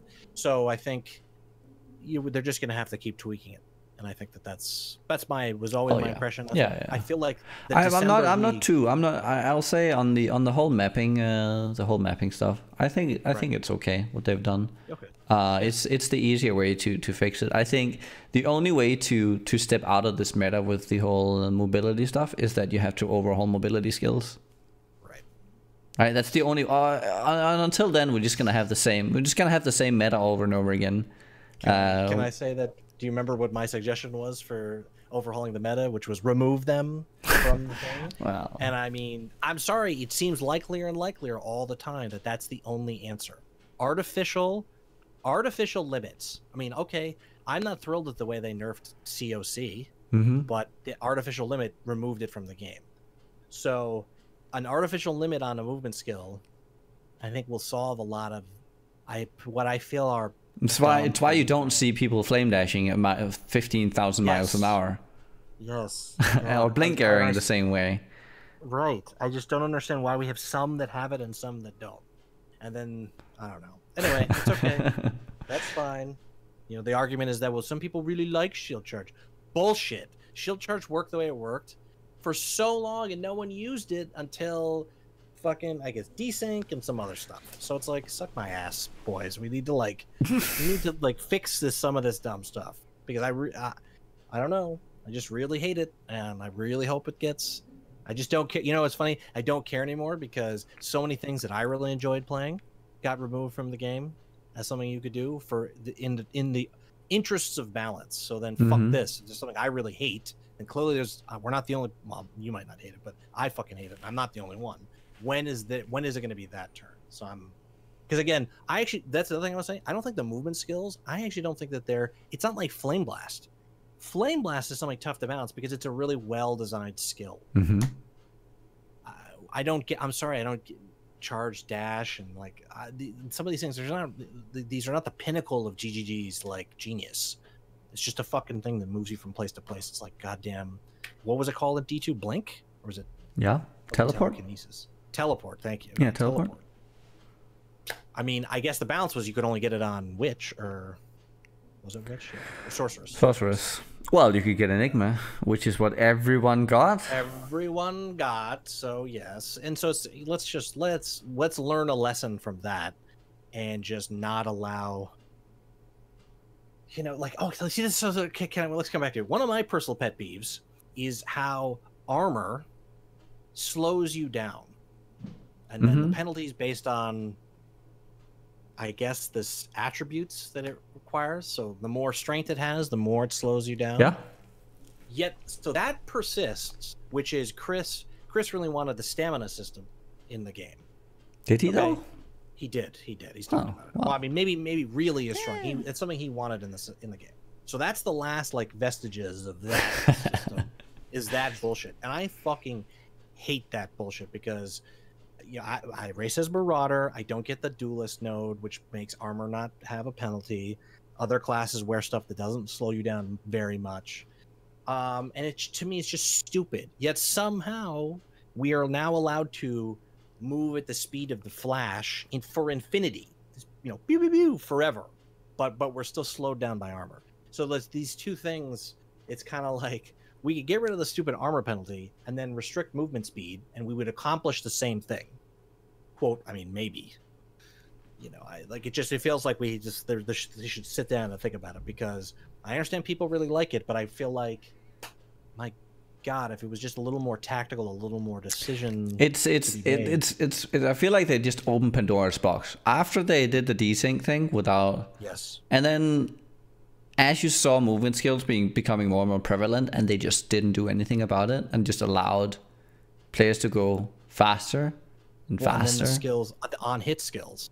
So then the only way to get Fortify, Yeah. which I thought was a disaster. I was saying, I think it's going to be a disaster. And because they refused to go the way of, well, we just make melee characters take less damage. Because then it's like, well, so people will make a melee character witch. I mean, I guess that's true. I mean, you could do it based off this gem you're using. You know, if you're using a gem that's tagged as melee, you take less damage. But I guess then you would say, so what if they're using Leap Slam and they're a caster? I understand that there's a lot of stuff to be solved with it, but that's what's happened, though. God, like, all the arguments for why they were going to do it were in... Fuck, everyone's using faster attacks, shield charge, fortify, or whatever. It's the reason why they removed, they literally removed phase run for a long time. Yes. Because this was the thing. Yeah, this was what was going on. And yet somehow, see, that's why I come back to my point of, sometimes something happens in the game purely by chance. I don't think that PoE's success right now is because PoE is the greatest game ever. There is some luck and some chance. I mean, they're doing some great things, 100%. But D3 kind of doing some bad things. The community being ripe maybe for that, you know. The game I think for sure there's not many other ARPGs out there right now doing a lot of good stuff. Yeah, I mean, Grim Dawn has some interesting things going on, but it's just that kind of, there was this period of time. I will say though, I'll say that, even saying that, I do think that they're in this time they are. Like, I respect them for how good they are doing what they're doing though. Oh, absolutely. My only point is, then if they look at stuff they did, so they're like, well, we didn't nerf movement speed, and the game reached the number. Now we get a peak of 100,000 people on Steam. So does it mean we're never going to nerf movement speed? And I do think that sometimes stuff like that happens. One of the more popular leagues was Flame Blast League back then, and a lot of people are playing Flame Blast, and I feel like that is what caused Flame Blast Prolift to not be nerfed. Well, everyone was playing ES though, and they did kind of chef that. Well, not everyone, but yeah, no. But that had reached sort of. No, it was trivializing their very end game to the point where you could have characters stand in double Uber Eteri Flame Blasts, which is something that is supposed to be a straight to the graveyard kind of thing. Straight to the graveyard, exactly. So the question is, when does the moves be for them that thing? I reached it for me 3 leagues ago, but I guess it has to be, to me, it has to be coming. Maybe I'm wrong. Maybe they're okay. They like that you can outplay things, quote unquote, with it. Anyway, so no, I think they're doing great things. I'm just always nervous when something outside of their control makes the game. They have a great thing, and they're like, well, we don't want to touch this because so many people are playing it. And I do think that has led to like for instance, Blade Vortex took a little bit longer to be adjusted than I think it really should have. It was very obvious how overpowered it was. It was very strong. Wasn't that also poison though? Sure, it was. It was definitely poison. I think there's a lot of things going on in there. So you remove Blade Vortex, and you just have the next. It just moves on to the next best thing there. So then it goes trap and then if you then remove the mechanic that made it so broken, anyways, you just then Blade Vortex is just left in the dumpster now. Right. Like kind of the same thing as Incinerate. It's a multiple problem. It's multiple feint within a feint sort of problem. So I appreciate that. What would limiting movement skills to 3 charges? Where's the step? Like, what's the problem then at that point? Then it becomes a tactical thing. Yeah, and the thing, and then it allows them to give us like new tools to play with. Add nodes that interact with like how many charges you can have, how you generate an extra charge. Maybe on kill, like if you can make your shield charge actually kill something, maybe you generate a charge or something like that. Yeah, or if every time you kill a monster with a skill like that, maybe you can get refunded the problem with that, of course, is we have so much fucking damage that like my unlinked shield charge on my Scorching Ray character would kill whites. Yeah. In that league, that was Breach. I don't think that's too much of an issue though, because what then happens is that, well, how do you get back? Let's say that you've killed everything. Yeah. And then now you want to move back in the map. Like you have to backtrack a little bit. Okay. It gives the option of like, at least having some of that. Like I think there's a balance there, and if you put any kind of limitation and you give ways of it, you would just have people making actual shield charge characters. Is that right, well, and is that's that okay? yeah, right? Yeah. No, I think that's a fair point. No, so I think that's to me seems to be how they're going to do it. It will not fully satisfy me, whatever they do. I am already prepared for that. But at least it'll be something that, you know, gives people a workaround, and maybe there'll be some interesting builds. Like, I like what they've done with like adding like, belts and stuff. For like now they've introduced a new mechanic, right? So they limit what's it called, cooldowns on trigger items. And now they added the belt this league, which I found really interesting. If they could add some of that some other places, right? Have this entire new stat, add that to the game to interact with cast on crit and cast on hit and all those mechanics, right? The Cosberries and the Mjolnirs and all that.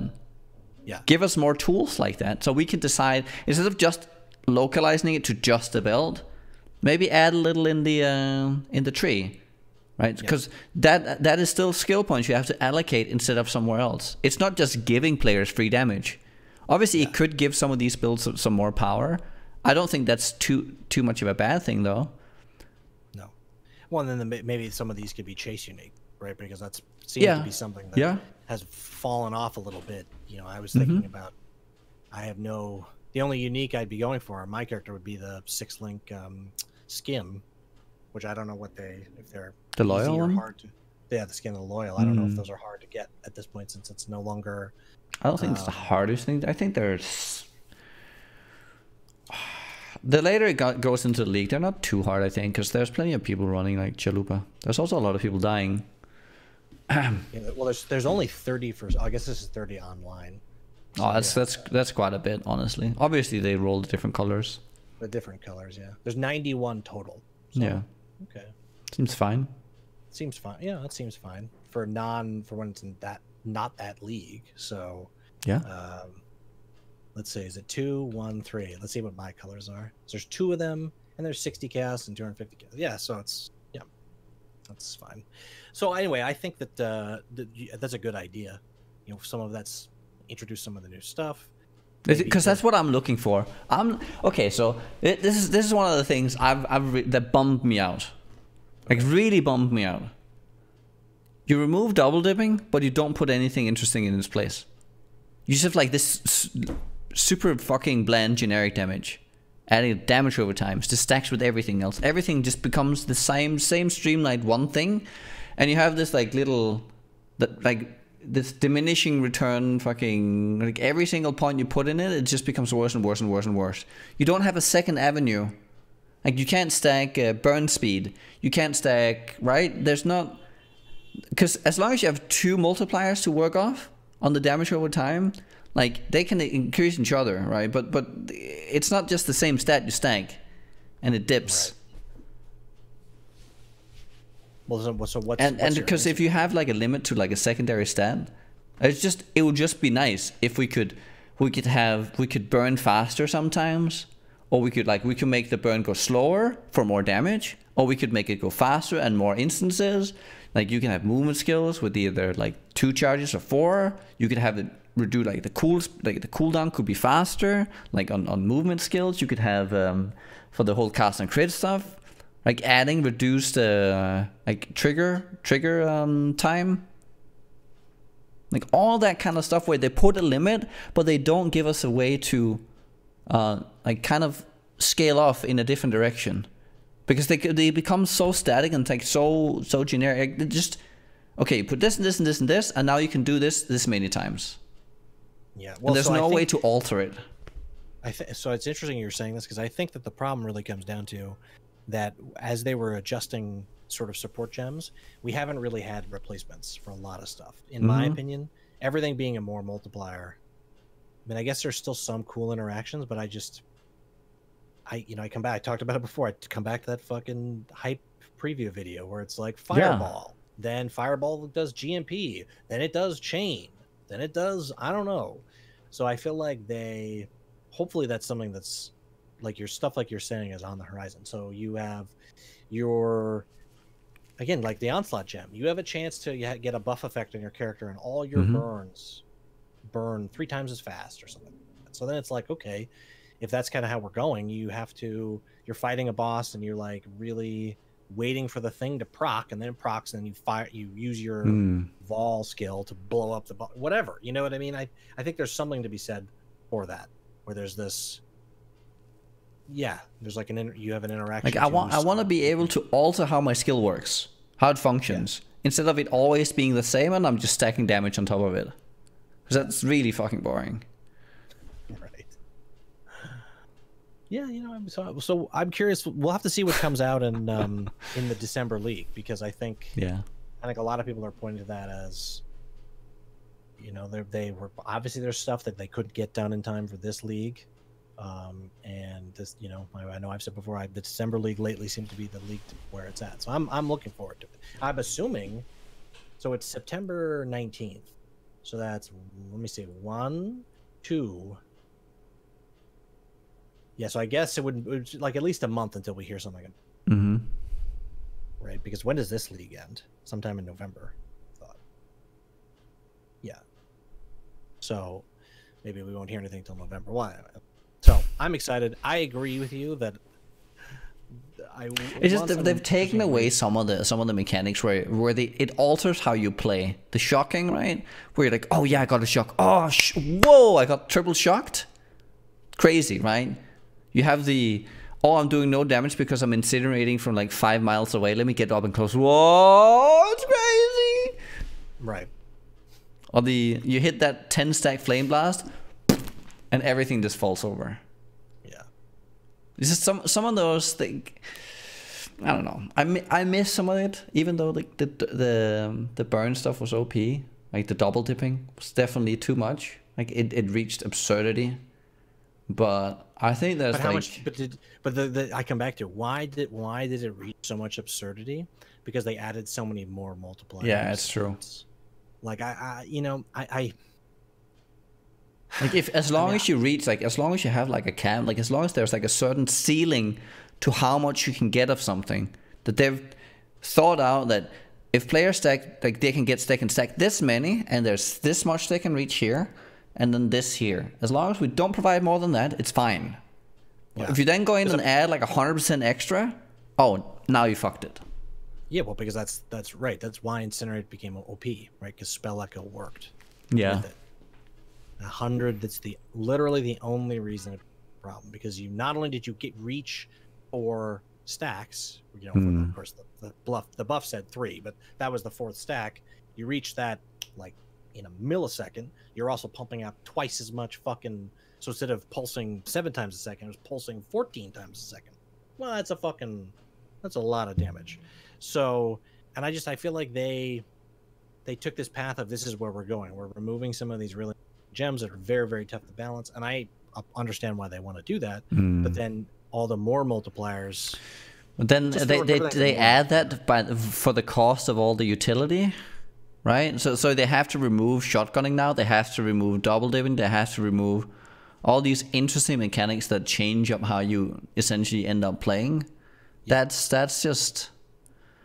Because I feel like I hear it a lot, that I talk to Sidro, I talk to a lot of other people, and they're like, oh, but all my like cool builds, right, that I really loved, where I had this like mechanic, they're gone. So now we're just all playing like Barrage, Tornado Shot, and things that just do like, I don't know, as much tooltip as possible. I think that the unfortunate part is there is no real answer for it, because this is the direction the game is going, and I think that I think you can turn it around. If you want those mechanics. What are they gonna do? Are they gonna bring back those mechanics? Because I don't know. Maybe in with some iterations, right, where maybe you have diminishing returns for every extra projectile you add into it, right? And in that same sense, you would then start, like, that would also nerf some of the other AoE stacking, but like gaining some ground on other skills. Obviously, it'd be very hard right now because they introduced threshold jewels that literally give you GMP. So I'm not really sure about that one, but I think if they wanted to, they could find a clever way of bringing some of this back. Okay. if it's something they wanted it to. But I think it's threshold jewels. I think you hit on what their answer is threshold jewels. I personally don't like them. I think that the threshold jewels became their solution to a number of problems. One being, you know, the whole, we don't want to redesign Ground Slam because there's somebody who likes it, right? Like, let's say I played Ground Slam every league. They don't want to change it because I've been playing it since 2011 and I'll quit the game. So instead of doing that, they release Ice Crash, Earthquake, Sunder, right, which are basically all Ground Slam the way it should work, but in different ways. And then of course they have threshold jewels for ground. I'm just saying, like, this is 100% their thought process. They've said that. So I think I think that's their answer. And if people, I don't know, it's way more, it's, again, okay, I come back to it. It's like ascendancy. You used to get a lot of power on the tree when you found ways to save 10 points, right? Yeah. But there's no way to really do that. The tree is kind of static. And so if you want to play a minion class, what are your options to play a minion class at this point? I guess Scion, Occult, or whatever it is for Witch, Necromancer. Is there another one? Is there literally any other one you would play a minion for any build? Use minions. I mean, you know, I guess it could be some really weird thing. It would only be because of some like mechanic, like, right, like you're using the bow thing that summons bow. Minions. Yeah, so like Nulls, for instance. Yeah, maybe then. Yeah. But you would probably still be a Necromancer though. Okay. On that. So that's I think this is where the game has sort of gone a little bit, where it's maybe it was always a false choice. I don't know. Maybe I'm deluding myself, but I felt like I could do something really interesting and get a lot of power. Whereas now it's like I have to play Necromancer. I'm forced into that. And P.S. if I'm going to do that, I have to use the new, and I'm going to use anything with skeletons, I have to use the new jewel, whatever the new mage jewel is, right? Oh, so, if you want to do mages, you can still do melee skeletons. They have been buffed. Yeah, they've been, but I mean, if you want to do golems, you have to do golem jewels. If you want to do, you know, so I want to do frost blades. Well, you have to use the fucking frost blades. There are plenty of skills out there, I will say, though, that where you don't have to use the jewel. Oh, absolutely. But I think that's the trend seems to be towards that as a solution, where it's like, and you're wasting jewel slots kind of on something a little bit, in my opinion, and you're restricted a little bit. You know, it just seems like there's more of a restriction on that stuff. So I think that's Spark, I think Spark was a better jewel that they introduced, because there's a choice. I think you could just not have that, because it reduces the duration on the thing, but it gives you the Nova. So it's like a trade-off, an actual trade-off, right? You get better utility, but you get but it also takes away in another aspect. And so maybe, and do I even need it? If I cast enough and I can just, because they kind of do flow around already, do I even need the Nova? Well, it's kind of a choice. Like, there's a choice. So, I don't think that it's necessarily like threshold jewels is always like a poor way of introducing like new ways of playing a skill.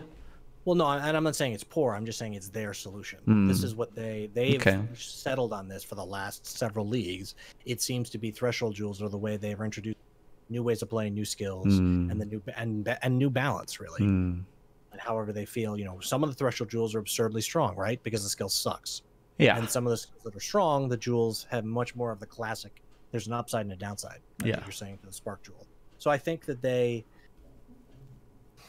I think it's just, for long-term players, it ends up being this thing where, even if it was a false, again, even if I'm wrong that I had more choice in the past, from that point, whatever the amount of choice I had back then, my choice has been far more restricted as we've come along. Now, I think I will say that the popularity of the game is probably in no small part due to the fact that there are not infinite amount of choices.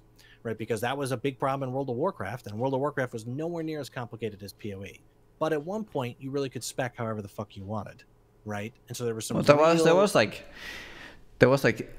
people did figure out like the best choices, but there was always, no, you're right. There were. I remember the skill tree where you had like all these like wonky builds and everything, but it was also 10, at the point. 10, and, you know, you could have 25-25, which of course that was stupid because you got a crazy skill at 31 points. But there were reason why people did all these things. That was still more freedom, and then it became to, I don't think you even have skill points anymore. No, you have like 3 choices on every tier, and you pick one of them, and you can change them on the fly. Okay, right. So you had all sorts of, so, and I will say PoE was way more, even though that version of one is honestly much more simple compared to PoE.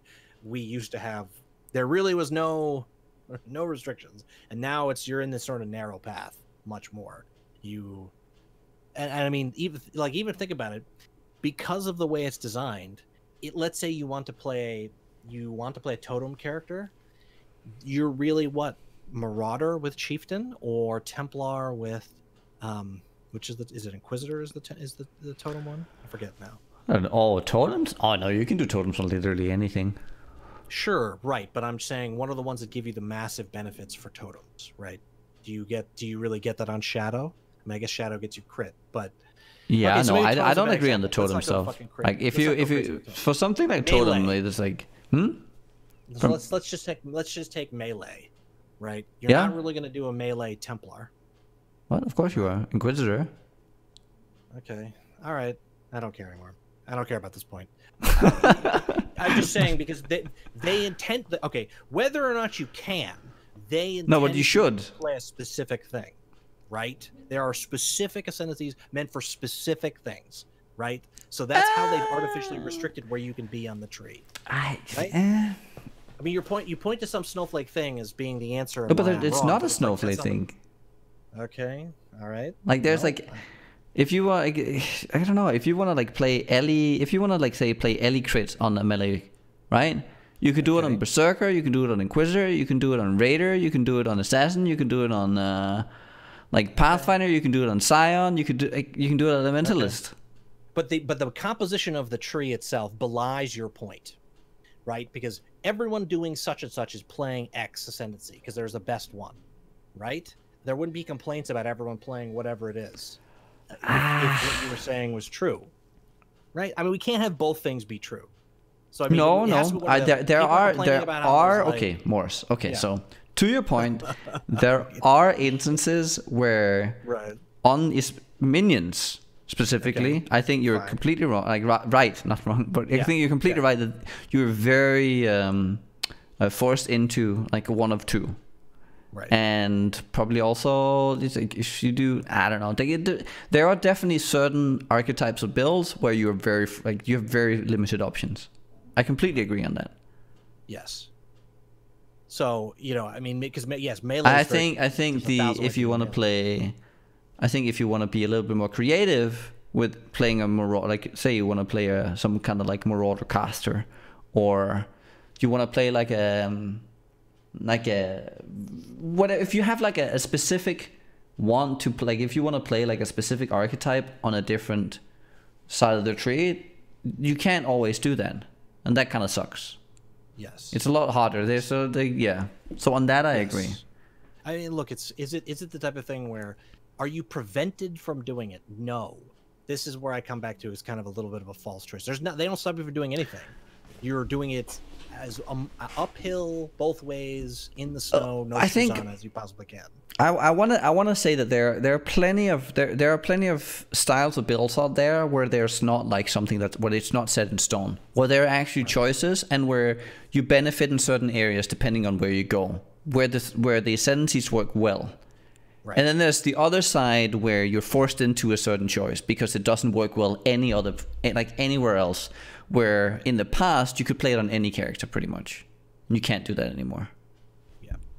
So my point being then that this is I feel like this is not by happenstance that this is occurring. I mean, so many of the ascendancies could be way more generic, right? And I mean, I would even go back to I think in the way they designed the ascendancies, because I don't think one person designed them all, you saw the individual makeup of the person designing the ascendancy came through in the ascendancy.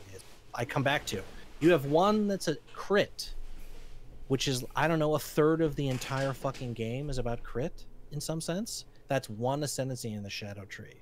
Meanwhile, the Chieftain Marauder is fire caster something Marauder. Like it is so, compared to crit, that is about as specific as you could ever get in the history of the world. And maybe you would, maybe you could count flasks as another one. Of course, it's turned out that flasks are like, the new new greatest thing that everyone's doing. I'm just saying you can see some were very generic and some were very specific, which I come back to. I thought they were going to add ascendancies over time. I hope there's still time. There's still time. Doesn't seem like that's something they're doing. I think that would be great, though. I would love, I don't know, a generic caster Marauder. But I guess they would point to Berserker as being very successful. I come back just because, again, another stupid so what? So then, because that was successful, we can't have something else new and creative? Well, yeah. I mean, that's I don't know. That's like some. I think I just go that goes to me is like the shield charge stuff. Like they just won't get rid of Volpack. I don't. You know what? I understand that it's cool. I love shotgunning. You got rid of that. It's time to get rid of Volpack. It causes more harm than the fun it gives, right? Because it creates the impression that people feel like they have to play it, or now they're all doing this Berserker crap, and I think it just lends weird balance. We probably have fights. Well, they have to have like way higher opportunity cost on it. It has to, because what I was thinking, what does it provide? Like, what does it give you? It gives you insanity, like life recovery, right? That's one of the strongest things in the game. Okay, so how do you kill something that has very high life recovery? You lower its total HP. Give it like a 20% less life, straight off the bat. You pick that node, you have 20% less life. So you're Berserker with 8k life? Well, too bad. Now you have 6.2. But you have Volpack now. Yeah. Like, that's the kind of thing I would like to see with a node like that. I do think that's the type of thing that they would have to do. The problem with that is again, that gives people the room to argue, well, should it be 20%? Maybe it should be 10%. You know what I mean? And they can go back they can decide. I would just get rid of the mechanics. There's no bullshit. Like, it just, this is why. Like, I would bring shotgunning back in some form. Like, I want all this back. Well, I would love to have that back. Yeah, I think that'd be great. But it just comes back to Volpack is still the main problem, right? Volpack was a huge problem with the ES in the ES era, and I think it's a problem right now. I look at all these builds killing Shaper. A lot of them are doing some crazy fucking. It's because we can't break it. A lot of these builds, like, they can't be broken. You can't kill them in one shot. Yeah. That's the issue. So you have to make them susceptible to one shots. Right. Yeah, and so but then that leads to an arms race, where it's like, then a normal character that has 6,500 life, which I think is plenty of life, you're fucking afraid for your life all the time. Yeah, that's great. But you pick Volpack. It's the pact with the devil. It's the trade-off. No. You're not listening to me. Oh, okay, I don't have Volpack. I'm a normal character. I have 6,500 life, which is plenty of life, and I'm afraid for my life because we're worried about some stupid fucking Volpack bullshit.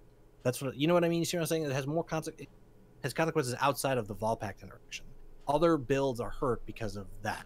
So to me, it just seems like, I don't know, it was weird. They were like, we're going to introduce Atziri's Acuity. So if you want this, you're going to have to complete endgame content, perhaps without it. And it's going to be very rare at such and such. And then they were just like, well, I don't know. We'll just give it back to everyone. And I understand Acuities did have the mana leech, instant mana leech, which was huge back then. But it just is huge now. There. What you said, it's huge now. No, it's the, yeah. So it's just, it's a strange, I don't know. I just like, because I'm actually, I want to advocate for the not removing fun mechanics. Okay. But you want to figure out why is it this is breaking the game, and you want to make it then so it at least has a downside. It's the same thing with shotgunning and all these other things where, well, what is it you're taking away? Like, if you take this away, a lot of people are gonna have, like, there's gonna be like a void. Like, I felt a void as well when shotgunning disappeared, because I really enjoyed the mechanic on my incinerator and all that. Yeah. Okay, I'll deal with that. But then they introduced the double dipping and all that. Or we got poison, and we got a lot more tools to play with there. I removed that. Well, I really enjoyed the playstyle, but every time I try and make a poison build, it just, okay, I have to take these nodes and I get to this point, and there's no other like avenue I can go off to make this more interesting. I just have to take as many, and every point after I take like 20 of them, it just becomes more, like, it becomes less and less effective to take more of it. And it's just super frustrating because there's nothing else to scale this damn thing anymore. I can't use duration, I can't do anything. It's just, oh, this thing has duration and 50% poison damage, like 20% duration and poison. So I have to take that node, that node, that node, and any other node I take where it's just like 10% ailment, it sucks. But I have to take it because it's the only thing I can. Okay, well, but I do think the problem with a lot of these things is it ends up being the people arguing so vociferously to not have it change are the ones that massively benefit from it. No, I come back to, I'm all about having it change. okay. I think it was ridiculous how like it's just it's still there was something fun about it, and the fun thing is that every single like you could continuously spec into it, and there was you felt good about it. It's the same thing right now, right? So there's a build out there, which is you do. It was recently posted. I don't know who was the original creator, but it's the elemental to chaos. Gained elemental damage, or you gain chaos damage, a percentage of elemental damage, right? So you have the weapon that gains 25% or 20% of elemental damage as chaos. The same thing for the chest, incandescent heart, 25, and then you have the helmet, so you gain like 50%. Every time you convert, it gains again. It's crazy. So you do Glacial Cascade into cold, right? So now you have Fizz working and you have cold nodes working. You convert that to fire, so now you can use fire as well. And then the gain, right? So when it goes from cold to fire, right? So whenever everything is now cold, so 50% of that is chaos. You convert all of that into fire. That adds the same amount of fire damage as chaos. Or another 50% of the fire into chaos as well. So now you gain twice. So now you're doing, let's say, like I don't know. You end up doing as much, like double as much chaos damage as anything else from 50% gain. Okay. Right, but it requires like a lot of different things, and you stack on top, and that means that now you can use, like you can scale off the fire, the cold, the chaos, the fizz, and you can or you can go a little higher on one of them, or you can like pick some of the cool dots, and it's really cool because it's just not one single generic like damage over time. Just everything is the same thing, and it just fades off. Well, I guess it really just comes down to we have to see what they're willing to It's the same, the give. bleed. There's not a physical aura for bleed. There's like once you stack all the bleed nodes, it's done. Like what are you gonna do after that? You have the new keystone. That's cool, but still, right? That's it. Like you just attack a few more times, and now it's done. Isn't that why bleed's not very popular? Yes, it is, because it's super bland. Yeah. So. Yeah, I don't know. Look, I understand people will say that Volpact is a fun thing, and so they don't want it removed. And like you're saying, we don't. Like you know how many characters I've made so far that used Volpact, and I don't want to have it removed. I've made 0 this league. I still don't want to have it removed because I think it's not in the spirit of the game to do that. I don't think it was with the shotgunning either. Wait, it's not in the spirit of the game to remove Volpact? No. Okay. I think that's a fair point, but the game has changed a lot. Yeah. I never envisioned Volpact plus Ascendancies plus triple the health we would have ever had.